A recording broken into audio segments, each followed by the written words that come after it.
Hi guys, Maswera say hello, a very good evening. Welcome to African Beyond Television Network. Patinenge chitaura nyaya dzakasiyana-siyana dzemunyika yeZimbabwe. So nyaya yatoda kutaura nezvayo manheru ano ndeyekuti there are reports which are suggesting that there were guns which were intercepted by the state security. These are the reports. I saw them on a certain newspaper, and they are saying a lot of guns we were intercepted, Pfuti, some grenades, and all sorts of weapons were intercepted.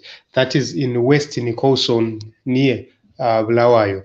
So the Zimbabwean situation at this juncture is becoming so tense, it's becoming so different. I have put the photo of the report, the screenshot in the community post on this platform for you so that you can see for yourself. So Zimbabwe is becoming scary, and we no longer know if we are safe as citizens. We no longer know what is happening. So there are groups which have been named. So it is believed that Mtwakazi there in Bulawayo has been troublesome to the state, and it is alleged that it might be a consignment of Mtwakazi, etc.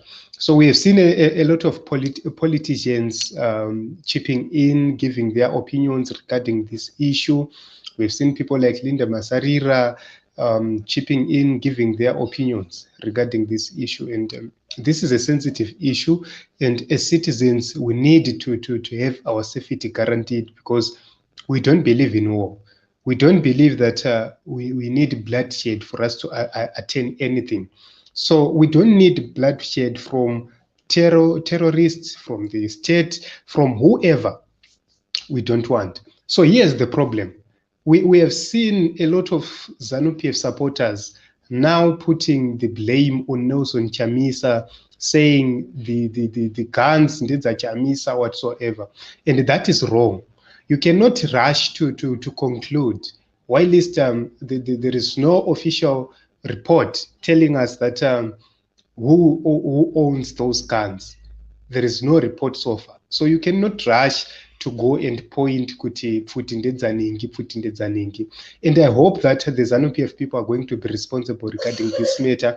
I hope that it won't be what happened in 1980, because when they wanted to crush the Matabeleland people who were not happy with what Robert Mugabe was doing in the 1980s, they used the same modus operandi. They said, we've discovered a farm with guns, and that farm belongs to Nkomo or to Zipra. So they began fighting the people.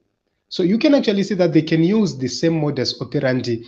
So right now, we don't believe that there is need to point fingers at someone else, because nobody has been officially pointed at this moment. And the drivers of those trucks, they know the owner. So there is no need for people to begin doing something sinister. But there is something we need to talk about. We have seen people like Gabriel Chaiva. They have been on the forefront of talking about this issue. It means that these guys, they know very well what is really happening, what is really being planned. And I believe that these are the people who will come as informants, and later something is planted, and it will be said, Ndivana, because the question is, how did this consignment get into Zimbabwe? How did the state security know about this consignment? Those are the issues we really need to know. Why is it that they don't have a major arrest made at this juncture?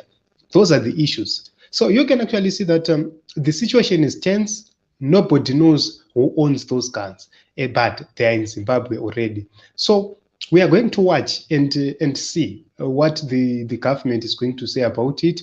We are going to watch what the authorities are going to say about it.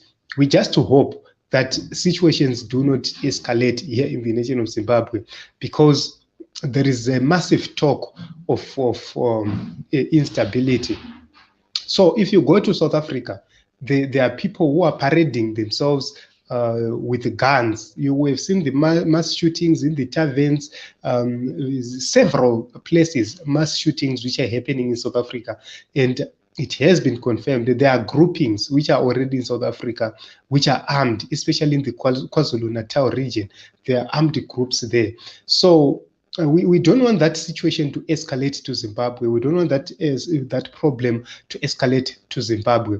I have been saying this for a very long time to say we opened the floodgates of arms into Zimbabwe because of corruption. Our borders are so porous. The Limpopo River is so porous. The borders we have in Zimbabwe, they're so porous to an extent anybody can carry anything into Zimbabwe. And that is not safe for the people of Zimbabwe, because we want to go for an election. We want to remove Emmerson Mnangagwa without any problems come 2023, because we cannot afford to have war. After having so much period of pain, we cannot afford to have war in the nation of Zimbabwe. What we need is peace. What we need is to make sure that we go for an election, we remove the president through an election, then he retires, he goes to Chirumanzo there, or to Midlands, then we start afresh, we begin to do new things in the nation of Zimbabwe. That is our agenda, that is what we need. As young people, that is what we need, because we have lost a lot of time doing politics. We've lost a lot of time trying to make ends meet in the nation of Zimbabwe. Takafamba, ZANU-PF takes us 10 steps back. That is the situation we've experienced for a very long time. So Team Zimbabwe, this is the report. In conclusion, there were arms which were intercepted in Western Khoisan. We are still waiting for the police or for the authorities to tell us who owns those guns which were intercepted. Then we will be able to know what is really happening. We want peace. We believe in peace. So thank you very much for coming. Thank you very much for your support. Please subscribe.